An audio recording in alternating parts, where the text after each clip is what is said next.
Здравейте!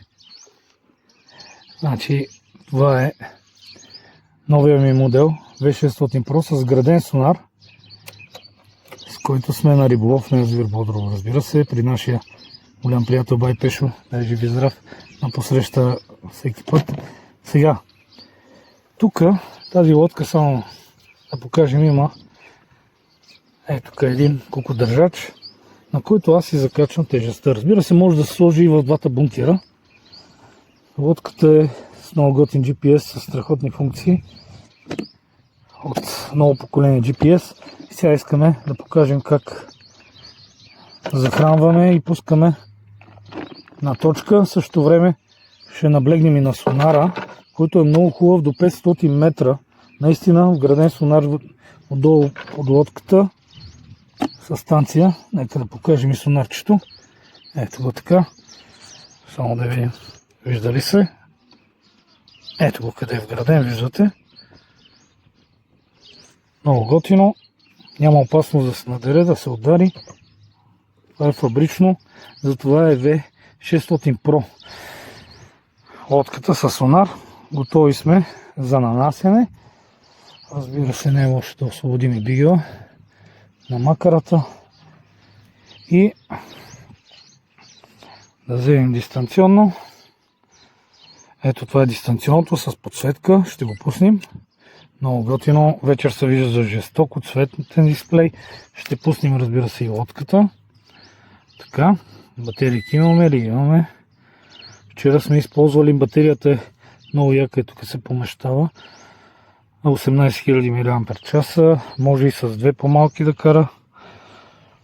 За две батерии е направена. Светлодиодите са големи. Отзад. Знам дали се вижда. Ето по този начин. Аз си правя нещата. И сега ще нанасяме. Така, малко да дигнем камерката. Ето дистанционното е включено. Имам 3 точки. Но ще изтрим първа точка.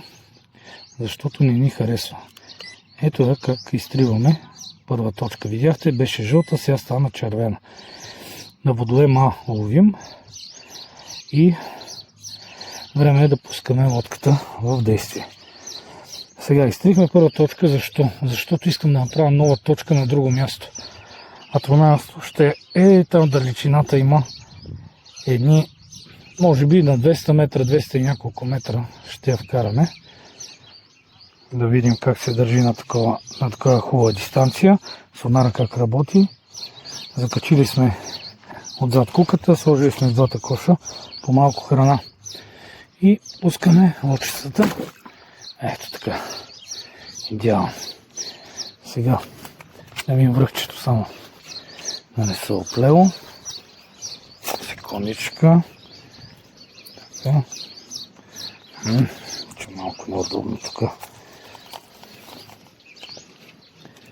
Ето така да си оправим върха.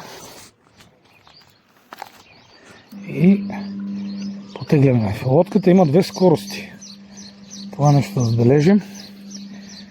Така, сега ще теглим малко по-наляво. Сега в момента сме на първата скорост, която е бавна. Ще включваме автопилота, като ето по този начин, като задържим повече от 3-4 секунди. Той се включва автоматично, като задържим напред само курсора. Така, сега вече сонара, моята съпруга го е включил и засича рибки. Нека да погледнем. Ето.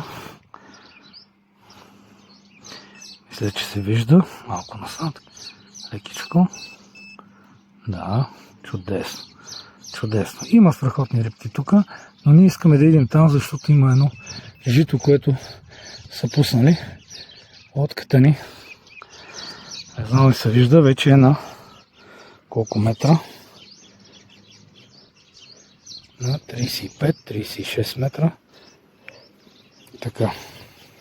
Ето сега се насочва право към това жито. Малко ще изправим. Значи, докато сме пуснали на автопилот, можем да си я виждате, така. Идеално. Сега, примерно, можем да разпъваме и на по-бързата скорост на втора. с двоен клик. Ето, включихме. Вече лодката тръгна значително по-бързо. Пак и нагласяме посоката. Ето как върви.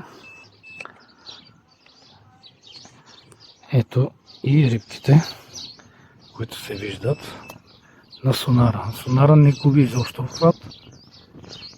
Перфектен е. Само че аз трябва да си я насочвам по-наляво лодката. Чудесно е там.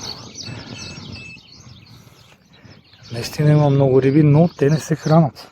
От вчера забелязахме, че хвърляме в устата на рибата, тя не иска да взима на нищо. И затова решихме да отидем на това място, което е изсипано жито и рибата се е събрала там и се храни. И затова при нас тук, на другите места, не. Ето тук отиват насадките. Тук отиват да се прибират риба, а ние се опитваме да я фаним. Ето там разпробваме. Не знам, се вижда една жълта купчина, би трябвало да се види. Малко ще разшира. Ще видите къде отива лодката точно. Сега ще я дам още наляво, за да отиде точно. Така. В това време да погледнем какво се случва и с сонара. Така е добре. Не се вижда. Вижда се идеално, идеално. Е така колегата дойде. Снимаме в момента и само така. Супер. Там наистина е пълно с риба.